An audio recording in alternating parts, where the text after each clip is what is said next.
Sorry sorry. এটা কি হলো? কি করছিস বাবা? আরে ওর তো কোনো দোষ নেই। হ্যাঁ, কেন ওকে মারলি? আরে তুই মেঝেতে এমন টাইলস লাগিয়েছিস যে ওর চটি একটু ভিজেছিল বলে ও পিছলে গেল।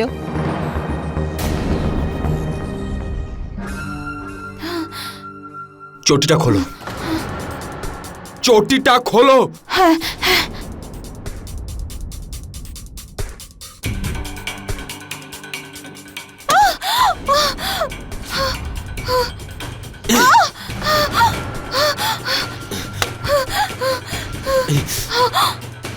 আজকের পর যদি তোমাকে চটি পড়তে দেখি তাহলে তোমার পা ভেঙে দেব, বুঝলে?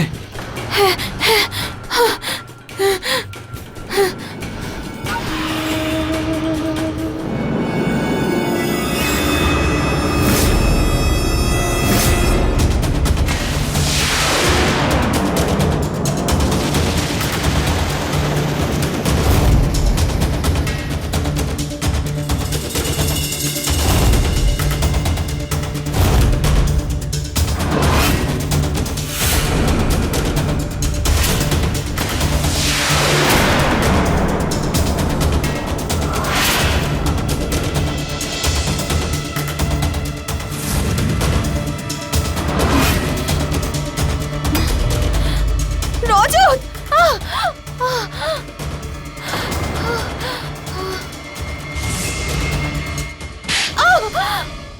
রাত 2টোর সময় একজন ঘুমন্ত মহিলার ঘরে কেবল তার স্বামী প্রবেশ করতে পারে, কিন্তু এখানে মানুষটা যেভাবে ঘরে ঢুকলো তাতে এটা পরিষ্কার বোঝা যাচ্ছে যে এ ওই মহিলার স্বামী নয়, অন্য কেউ। আসলে কে এই মানুষটা? আর এভাবে ঘরে ঢুকে একজন ঘুমন্ত মহিলার সঙ্গে এরকম নোংরা ব্যবহার করার সাহস তার কিভাবে হলো? আর শুধু তাই নয়, এই ঘরে আরেকজন মানুষও উপস্থিত আছে। আসলে এই ঘটনার সত্যিটা কি সেটা জানার জন্য আসুন কিছুটা সময় পিছিয়ে যাই।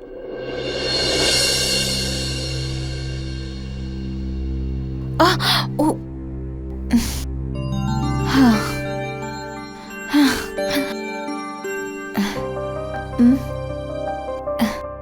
কাঞ্চন, কাঞ্চন, এত দেরি হচ্ছে কেন? হ্যাঁ আসছি।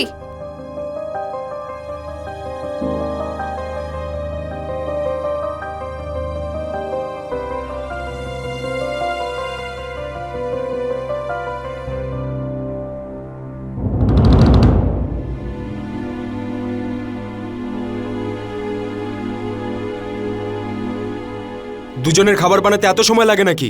সরি।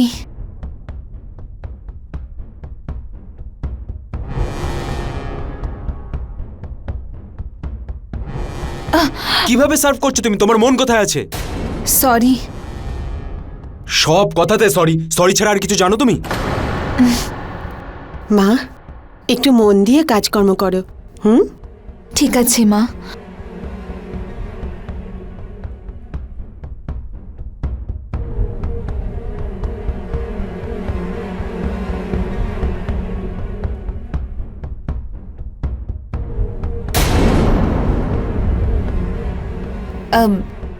কি হয়েছে?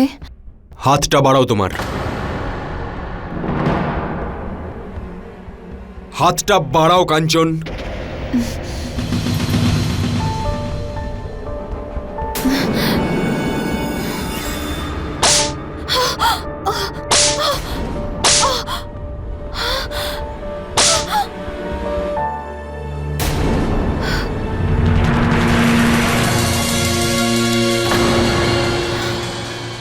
প্রথম রাতেই আমি তোমাকে বলে দিয়েছিলাম যে আমার 12 সেন্টিমিটার আর 25 গ্রাম আটা রুটি খাওয়ার অভ্যেস আছে। আরে বাবা, কিছুদিন হলো তো ওর বিয়ে হয়েছে, আস্তে আস্তে ও সব শিখে যাবে। আমি সব শিখিয়ে দেবো।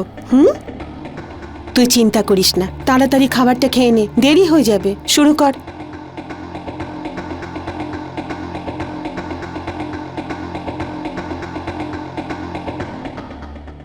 ইঞ্জিনিয়ার তো আমার ছেলে, তাই সবকিছু যাচাই করে নেওয়ার অভ্যেস ওর। ছোটবেলা থেকেই ও এইরকম। আমি ওর জন্য 12 সেন্টিমিটারের রুটি বানাই। তুমিও মা সব শিখে যাবে।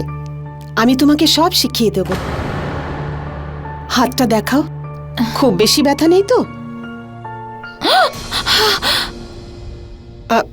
বৌমা, তুমি গিয়ে হাতে একটু বরফ দাও, আমি পরে জলখাবার খাবো।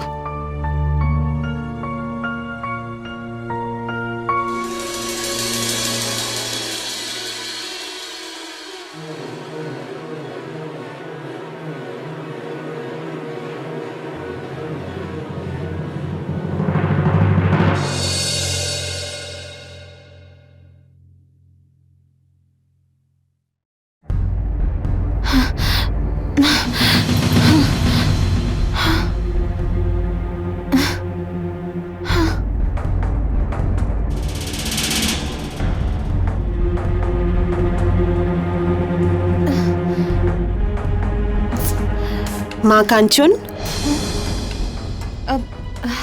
তুমি কি খুঁজছো মা? মা, কাল রাতে আমি এখানে গয়না বার করে রেখেছিলাম, জানি না কেন খুঁজে পাচ্ছি না।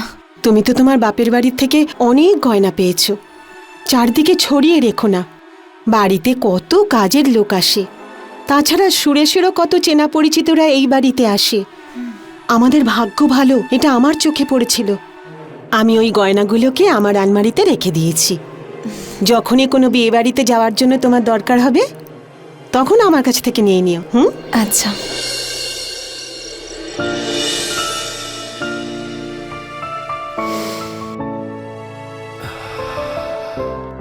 কি সুন্দর চুল তোমার।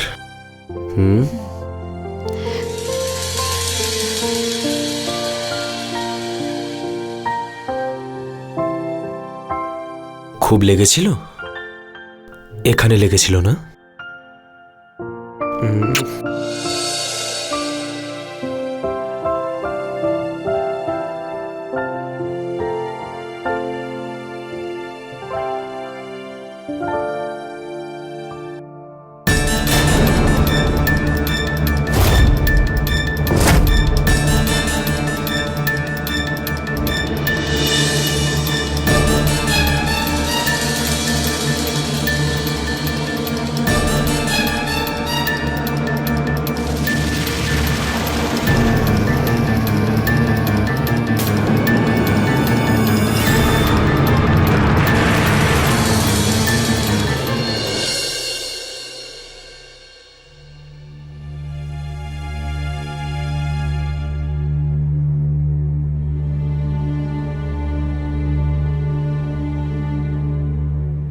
Good morning sir.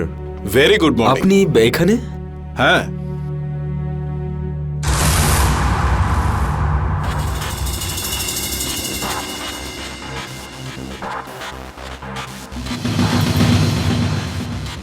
মনে হচ্ছে বৌদিকে নিয়ে কোথাও বাইরে যাচ্ছ। হ্যাঁ স্যার, ওই কাঞ্চনকে ওর মায়ের কাছে নিয়ে যাচ্ছিলাম। আরে হ্যাঁ, ওই কোটা প্রজেক্টের যে ফাইলটা আছে ওটা আমাকে দাও। আর ম্যাডামকে ছেড়ে আসার পরে তুমি সাইটে চলে এসো, কারণ আর্কিটেক্টের সঙ্গে মিটিং ঠিক আছে স্যার, আমি এক্ষুনি নিয়ে আসছি। বৌদি, কংগ্রাচুলেশন। বৌদি, আপনি হয়তো ভাবছেন আমি আপনাকে শুভেচ্ছা কেন জানাচ্ছি। সত্যি কথা বলবো, সুরেশ খুব লাকি যে ও আপনার মতো সুন্দরী একটা বউ পেয়েছে।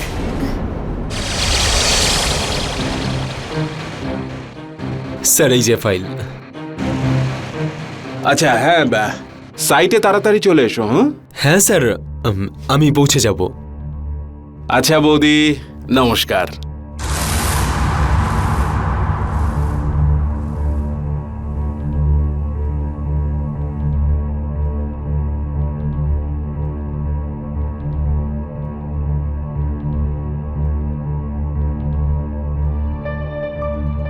বসো।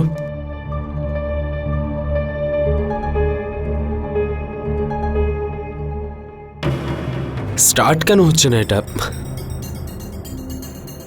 ধাক্কা দাও। আমি বললাম ধাক্কা দাও, শুনতে পাওনি?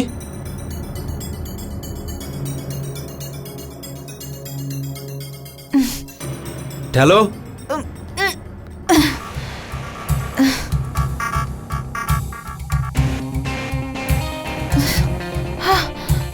বসো এবার।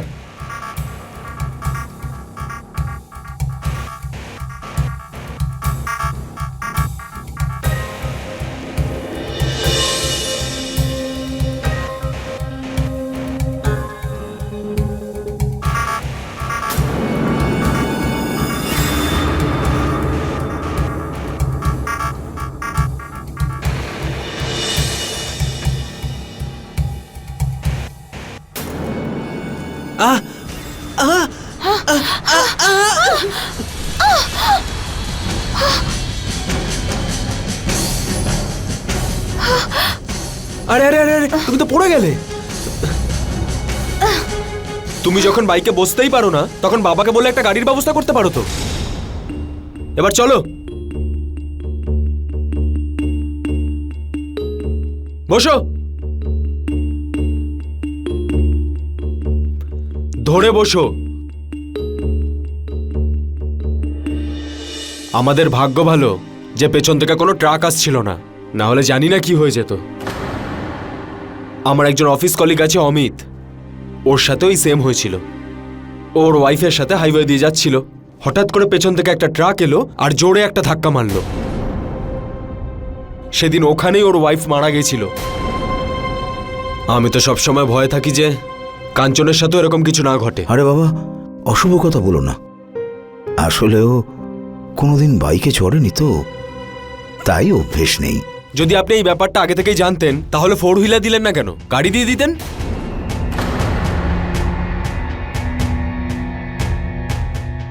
আমি খাবার জন্য কিছু নিয়ে আসি। না থ্যাংক ইউ, আমার খিদে পাইনি। তাছাড়াও আমার লেট হয়ে গেছে, আমাকে সাইটে যেতে হবে।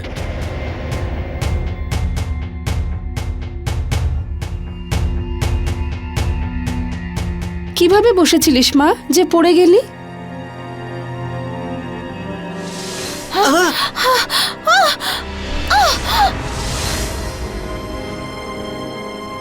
জানি না মা।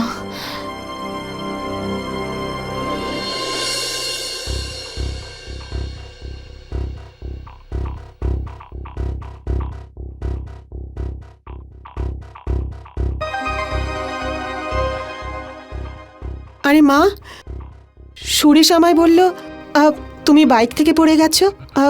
খুব বেশি লাগেনি তো? না মা, খুব একটা লাগেনি আমার। টিটেনাস তো নিয়ে নিয়েছি, আপনি আপনি চিন্তা করবেন না। তুমি খুব ভালো করেছো যে ইঞ্জেকশন নিয়ে নিয়েছো। হ্যাঁ, সুরেশ বলছিল তোমার বাবা নাকি গাড়ি দেবে বলেছেন। না মা, এরকম তো কোনো কথা হয়নি। আমার বাবা মা গাড়ি কোথা থেকে দেবেন?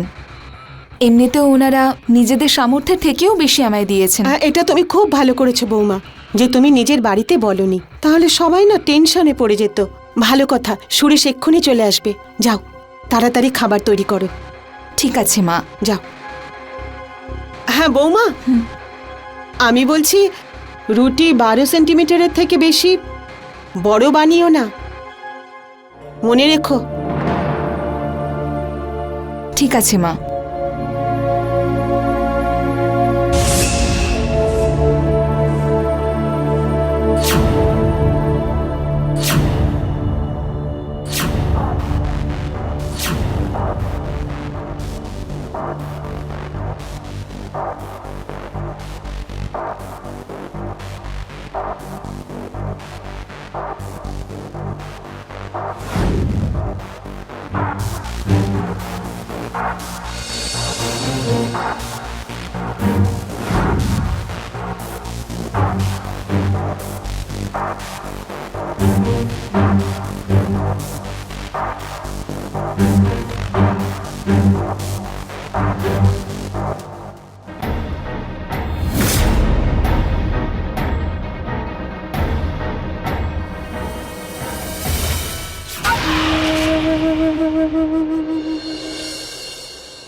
সরি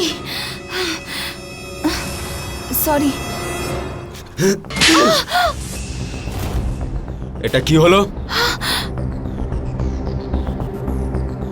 কি করছিস বাবা? আরে ওর তো কোনো দোষ নেই। হ্যাঁ, কেন ওকে মারলি? আরে তুই মেঝেতে এমন টাইলস লাগিয়েছিস যে ওর চটি একটু ভিজেছিল বলে ও পিছলে গেল।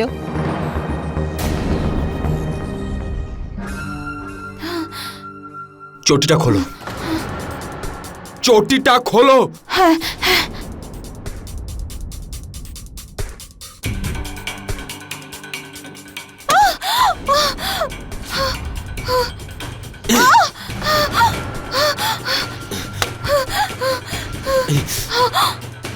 আজকের পর যদি তোমাকে চটি পড়তে দেখি তাহলে তোমার পা ভেঙে দেব, বুঝলে?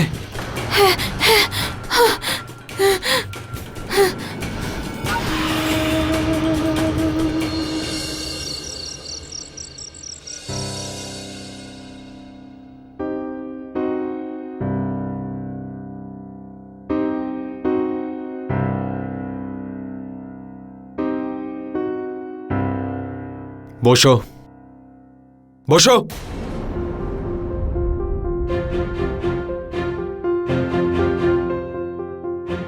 উপরে এসো, ঠিক করে বসো।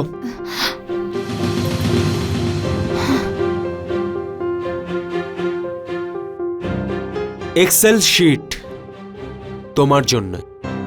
ধরো, ধরো।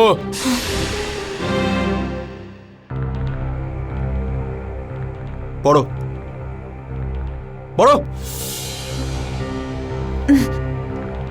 পূর্ণ অপূর্ণ কাজের প্রগতিশীল। Complete, incomplete, work in progress. সারাদিন তুমি যা যা কাজ করবে তারপরও যদি টাস্ক পূরণ না হয় তাহলে কারণ এর মধ্যে লিখবে। কি করবে? কি করবে? এটাতে লিখবো। আর তুমি কিচেনে কি রান্না করছো? সবজি। ইলেকট্রিক মিটার কত জোরে ঘুরছে? দুধ, পনির, চা পাতা, গ্যাস সব কিছুর হিসেব তুমি এর মধ্যে লিখবে। কি করবে? এটাতে লিখে রাখবো। লাঞ্চে, ব্রেকফাস্টে, ডিনারে এই সব কটার মেনু আমাকে একদিন আগে মেল করে কনফার্ম করবে। কি করবে? হ্যাঁ, হ্যাঁ, মেলে কনফার্ম করবো। এটাই হচ্ছে আমার লাইফস্টাইল। সবকিছু টাইমলি হতে হবে আর সঠিকভাবে হতে হবে।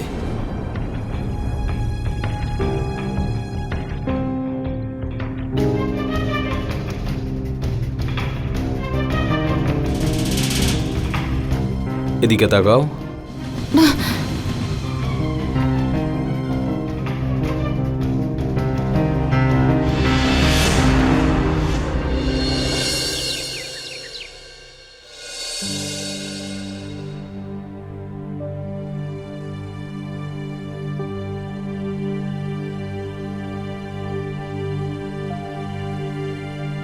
ইলেকট্রিক মিটার 2 ইউনিট, সবজি 2.5 কেজি,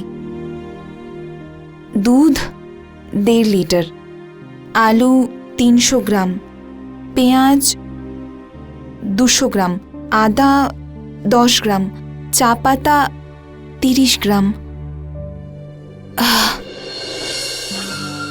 ওয়াটার মিটার রিডিং তোমার বাবা লিখবে।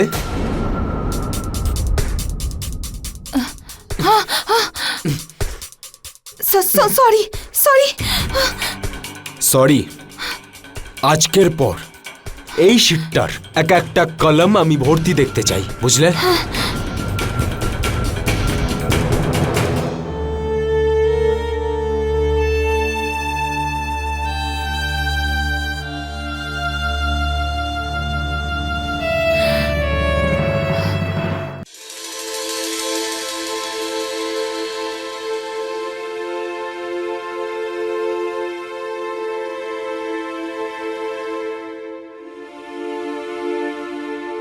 কাঞ্চন,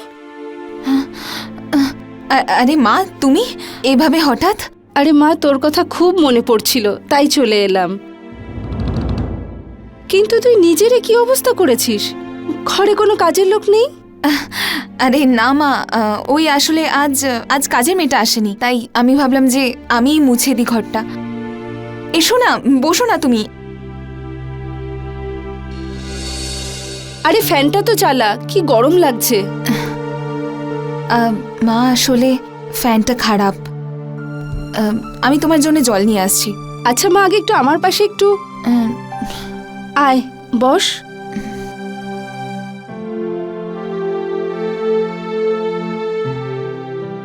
তোর তো খুব জ্বর দেখছি, ওষুধ খেয়েছিস? ও ফেরার সময় নিয়ে আসবে।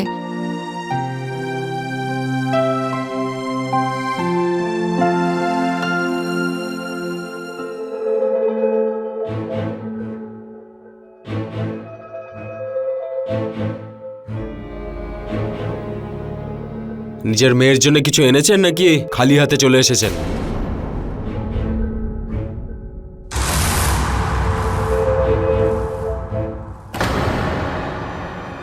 ফ্যানটা অন করো।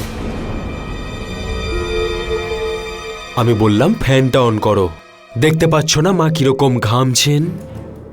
যাও। বাবা, কাঞ্চনের জন্য ওষুধ এনেছো? ওষুধ? কিসের ওষুধ? ওর তো ভীষণ জ্বর এসেছে। ও তো সবসময় অসুস্থই থাকে। ওর আর কি।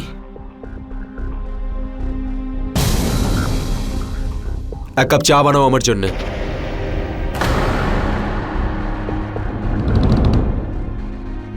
এক কাপ চা বানিয়ে আনো। এক কাপ চা, তাড়াতাড়ি।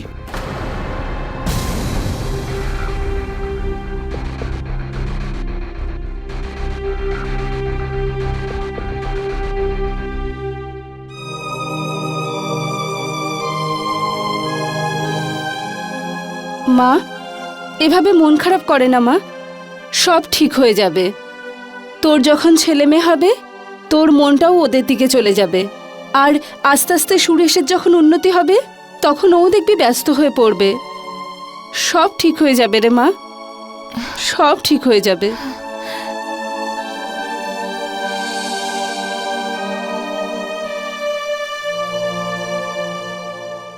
সুরেশ একজন বিকৃত মানসিকতার মানুষ ছিল, আর ওর পাগলামি দিনকে দিন কেবল বাড়ছিল। আর কাঞ্চন ওর সব অন্যায়কে নিজের পত্নী ধর্ম ভেবে সহ্য করছিল। ওর মা শোভা আর বাবা কমলনাথও কাঞ্চনের অবস্থা দেখে ওকে এটাই বোঝাচ্ছিলেন যে আস্তে আস্তে সব ঠিক হয়ে যাবে। মা বাবার এই মিথ্যে সান্ত্বনা কাঞ্চনের চারপাশে এমন একটা জাল বুনছিল, যার থেকে বেরোনো কাঞ্চনের পক্ষে মুশকিল হয়ে যাচ্ছিল। কাঞ্চনের মা বাবা যদি সময় থাকতেই সতর্ক হতেন আর ওকে মিথ্যে সান্ত্বনা দেওয়ার বদলে কোনো সঠিক রাস্তা দেখাতেন, তাহলে কাঞ্চন সেই ভয়ানক কষ্ট থেকে মুক্তি পেত, যা সুরেশ এবার ওকে দিতে চলেছিল।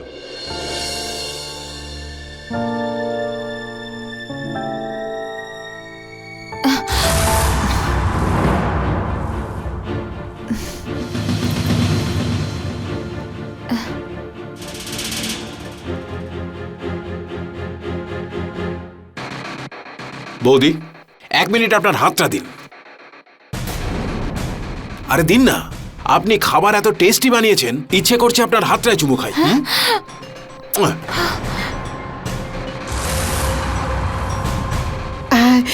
যবে থেকে কাঞ্চন আমাদের বাড়িতে এসেছে, তবে থেকে আমরা হোটেলের খাবার খাই না। এরকম স্বাদ তো কোথাও পাই না।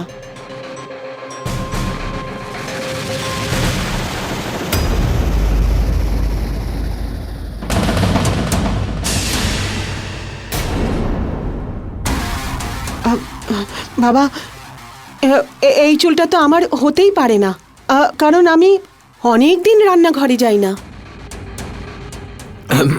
স্যার, আপনি খান না, আমি 1 মিনিট আসছি।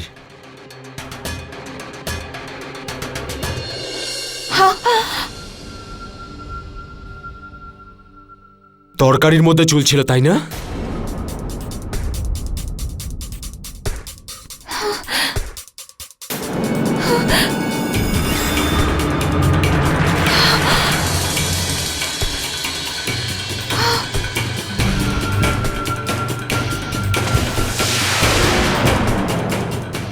আজকের পর যদি কোনো ভুল করো, তাহলে সব চুল কেটে দেব, পুরো ন্যাড়া করে দেব তোমায়, বুঝলে?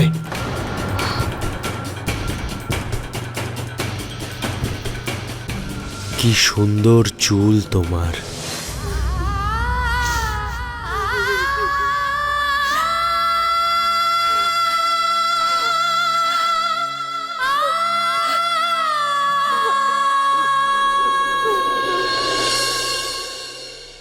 হ্যাঁ সুরেশ, কোথায় তুমি? এখনো সাইটে আসোনি কেন? আমি কখন থেকে তোমার জন্য ওয়েট করছি। হ্যাঁ, এই তো আমি বেরোচ্ছি স্যার, ট্যাক্সি নিয়ে আসছি আপনার কাছে এক্ষুনি। সুরেশ, আর কতদিন ট্যাক্সি বাইকে চড়ে আসবে? নিজের প্রমোশনের চেষ্টা করো। আর এই জুনিয়র ইঞ্জিনিয়ার হয়ে কতদিন থাকবে? একবার প্রমোশন হয়ে গেলে গাড়ি বাড়ি সবকিছু হয়ে যাবে। স্যার আমিও সেটাই চাই, আপনি কিছু উপায় বলুন না স্যার। 50 লাখ টাকা রেট চলছে, আর এরকম সুযোগ বারবার আসে না। এক কাজ করো, আমি রাস্তাতেই রয়েছি, আমি তোমার বাড়ি যাচ্ছি, তুমি তৈরি থাকো। ঠিক আছে স্যার, আমি গেটেই দাঁড়াচ্ছি। হ্যাঁ ওকে। 50 লাখ। কাঞ্চন, কাঞ্চন আমার ব্যাগটা কোথায়?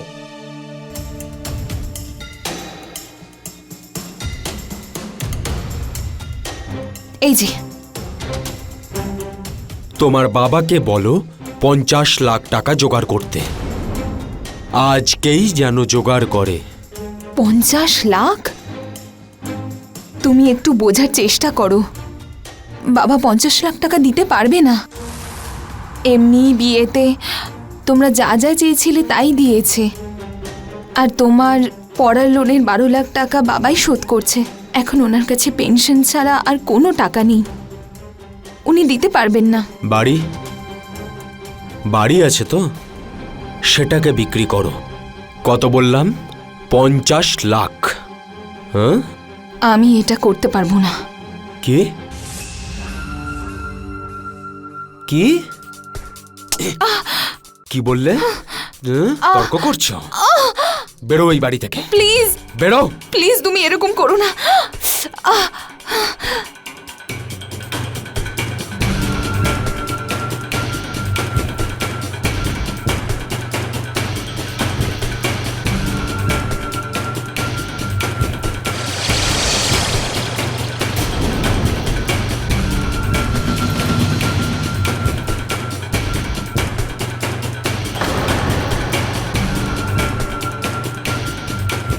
যাওয়া যাক। চলুন স্যার। স্যার ভিখারি পরিবারের মেয়েকে বিয়ে করেছি আমি। ইঞ্জিনিয়ার জামাইয়ের জন্য তো লোকে কোটি কোটি টাকা খরচ করে, আর ওদের পকেট থেকে 50 লাখও বেরোচ্ছে না। সুরেশ, তোমার কারোর কাছে হাত পাতার কি দরকার? তোমার কাছে যে সম্পদ রয়েছে তা দিয়েই তুমি সবকিছু করতে পারো। বুঝতে পারছো তো আমি কি বলছি? আচ্ছা একটা কথা বলো, তুমি ডিনারে কবে ডাকছো?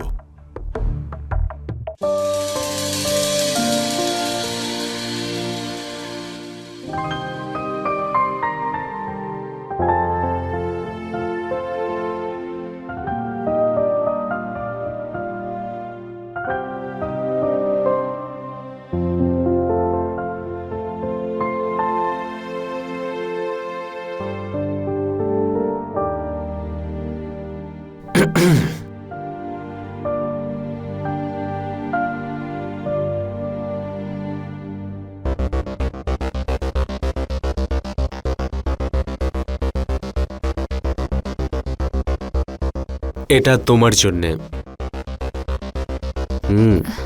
নাও।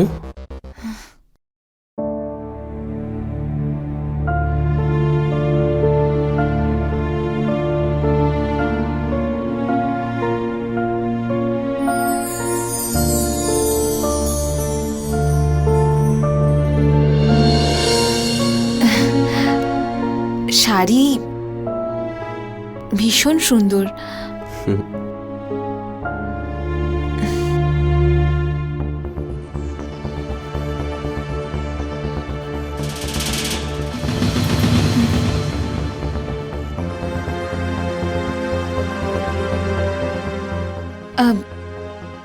আমি আসলে ব্যাকলেস তো পরিই না।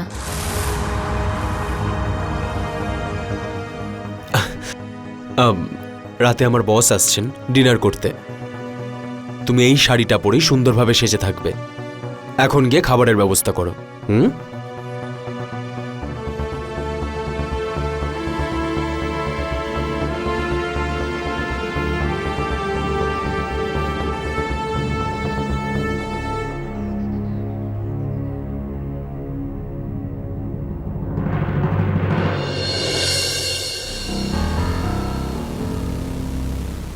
বৌদি, আমাদেরও একটু কোম্পানি দিন না, আপনাকে ছাড়া মেহফিল জমছে না। এক মিনিট, একটা পেগ বানাই। হ্যাঁ,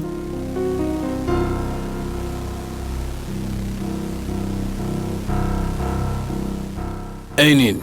আসলে আমি এসব খাই না। আরে বসো এখানে। আপনার জন্য তো ডবল খুশির খবর, আপনার এই স্বামীর প্রমোশন হতে যাচ্ছে। এই নিন, দাও। নাও নাও। দাও। আরে নাও না, আরে নাও না বাবা, নাও নাও, খাও নাও একবারে, একেবারে। এই নাও, বৌদিকে আর একটা পেগ দাও। এই নাও, তুমি নিজের হাতে খাইয়ে না নাও। প্লিজ। আরে বাবা, দু একটা পেগে কিচ্ছু হবে না, খেয়ে আমি নাও বাবা, এসব- খেয়ে নাও বাবা, খেয়ে নাও। একেবারে খাও, খেয়ে নাও, খেয়ে নাও।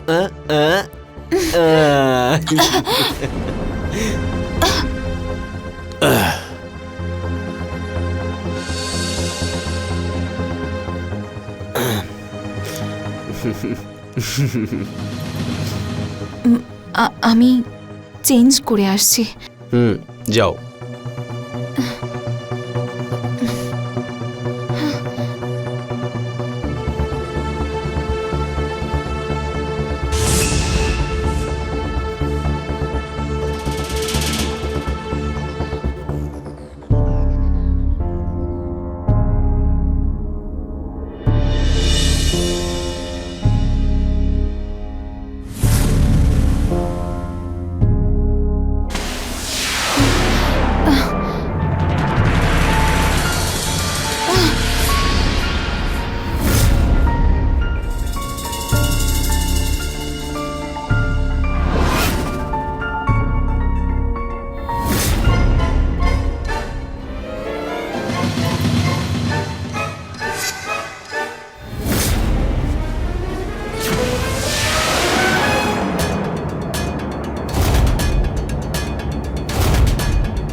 ঘুমোতে দাও না আমাকে, খুব টায়ার্ড, ঘুম পাচ্ছে।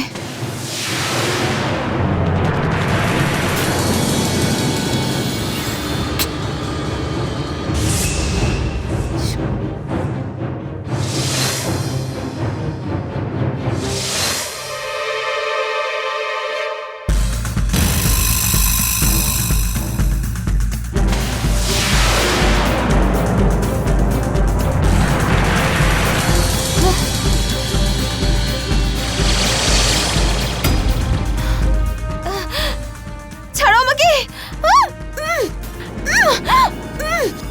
ছাড়ো আমাকে।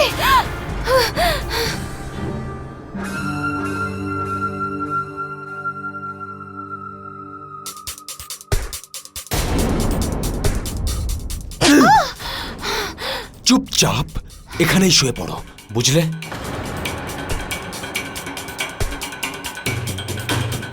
স্যার, এবারও কিছু বলবে না, আমি বাইরে থেকে লক করে দিচ্ছি।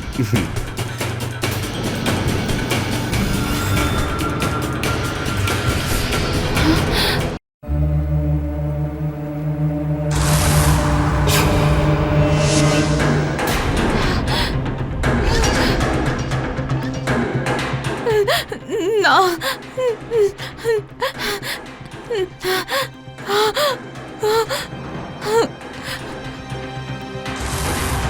না,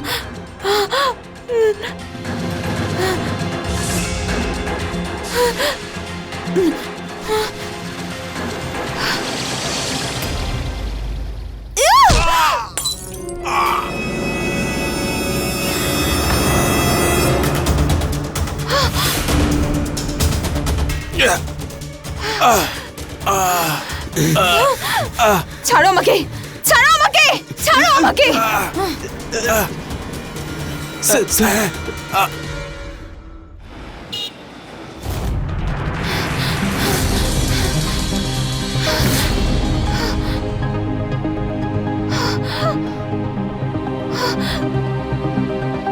মা, কাঞ্চন, কি হয়েছে মা? কাঞ্চন, কি হয়েছে মা? কি হয়েছে বলবি তো তুই? কাঁদছিস কেন মা? বল কি হয়েছে তোর সঙ্গে? আরে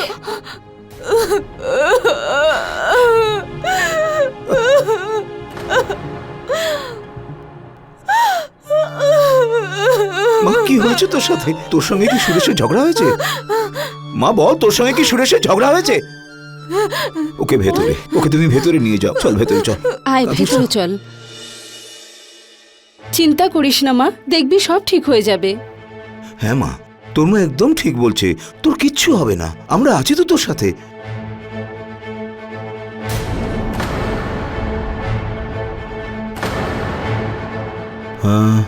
মনে হচ্ছে সুরেশ এসছে। এক কাজ করো, তোমরা ভেতরে যাও, আমি দেখছি।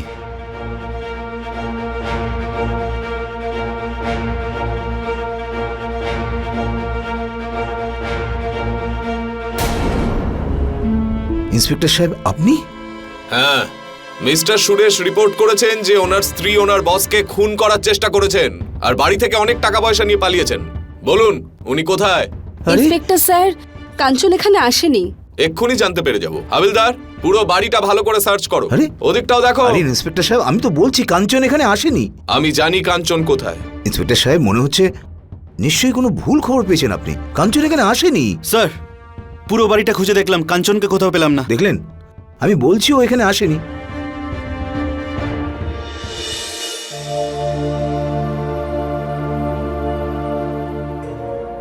The number you have called is currently not reachable. কি হয়েছে রে বাবা? জানি না মা, বসের ফোনটা সুইচ অফ বলছে। আমি একবার হসপিটালে গিয়ে দেখছি।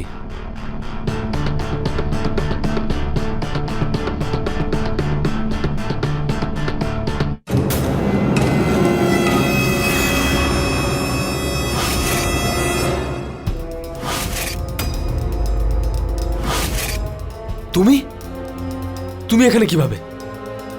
তোমাকে তো আমি পুলিশ। পালিয়ে এসেছি তোমায় শাস্তি দেওয়ার জন্যে, তোমার এই অন্যায়ের মুখোশটা খুলে দেওয়ার জন্যে।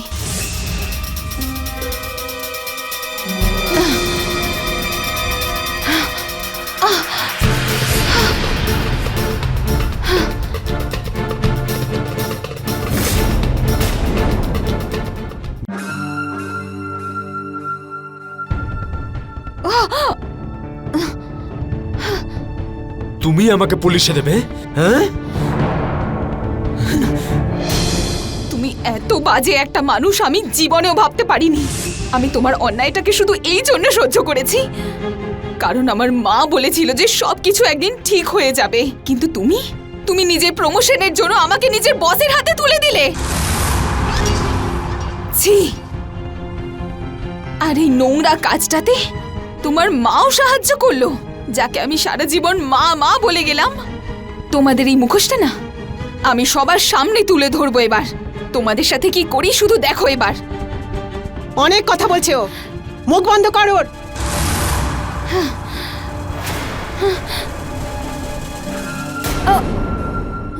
বলবে তো তখন যখন তুমি এখান থেকে বেঁচে ফিরবে।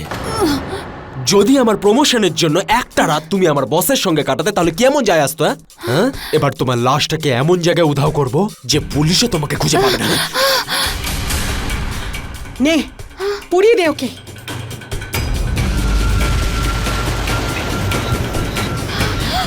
পুড়িয়ে দে ওকে, পুড়িয়ে দে। তাড়াতাড়ি কর তুই, দিয়ে আগুন লাগিয়ে দে। আমাকে পুলিশে দেবে? এমন করো না তোমরা, প্লিজ প্লিজ এমন করো না।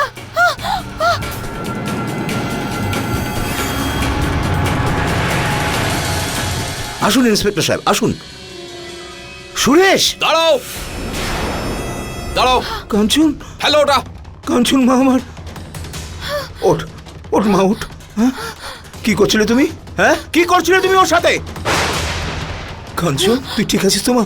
হ্যাঁ,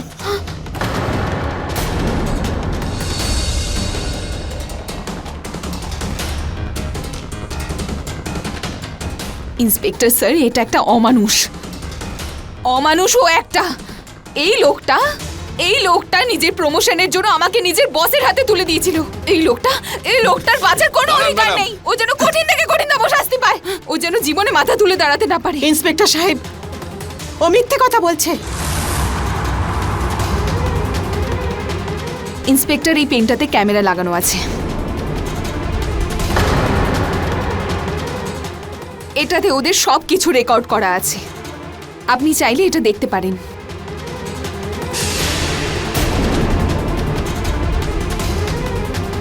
খুব শখ না তোমার প্রমোশনের? এবার দেখ আমি কিভাবে তোর ডিমোশন করি। চল, ওনাকেও নিয়ে এসো, চল। ছাড়ো, ছাড়ো আমাকে। ছেড়ে দাও, আমি কিচ্ছু করিনি।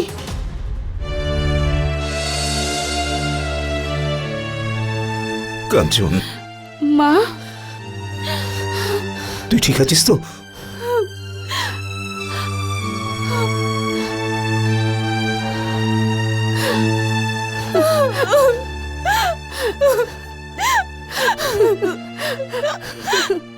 সব অপরাধী তার আগমনের সংকেত নিজেই দিয়ে থাকে।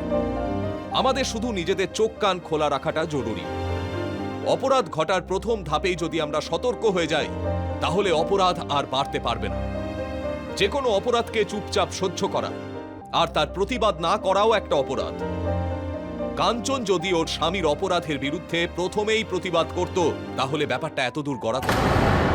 মেয়েদের সবসময় কর্তব্য পালন আর সহ্য করার পরামর্শ দেওয়া হয়, আর অনেক সময় এই কারণেই অপরাধের ঘটনা ঘটে। কাঞ্চনের বাড়ির লোকেরা যদি কাঞ্চনকে সহ্য করার পরামর্শ না দিয়ে ওর স্বামী সুরেশের বিরুদ্ধে পুলিশে কমপ্লেন করত, তাহলে সুরেশের সাহস হতো না নিজের স্ত্রীকে এত কষ্ট দেওয়া, আর তাকে নিয়ে ব্যবসা করার কথাও ভাবতো না। মনে রাখবেন, আপনার চুপ করে থাকা আপনার বিরুদ্ধে হওয়া অপরাধকে আরো বেশি শক্তি যোগায়। তাই নির্ভয় হয়ে অন্যায়ের সম্মুখীন হন। এর সঙ্গেই আমি গিরিশ জৈন ক্রাইম অ্যালার্টের এই এপিসোডে আপনাদের থেকে বিদায় নিচ্ছি। আবার দেখা হবে এরকমই একটা সত্যি ঘটনা নিয়ে। ততক্ষণ be alert, be safe. Crime alert, অন্যায়ের বিরুদ্ধে সোচ্চার।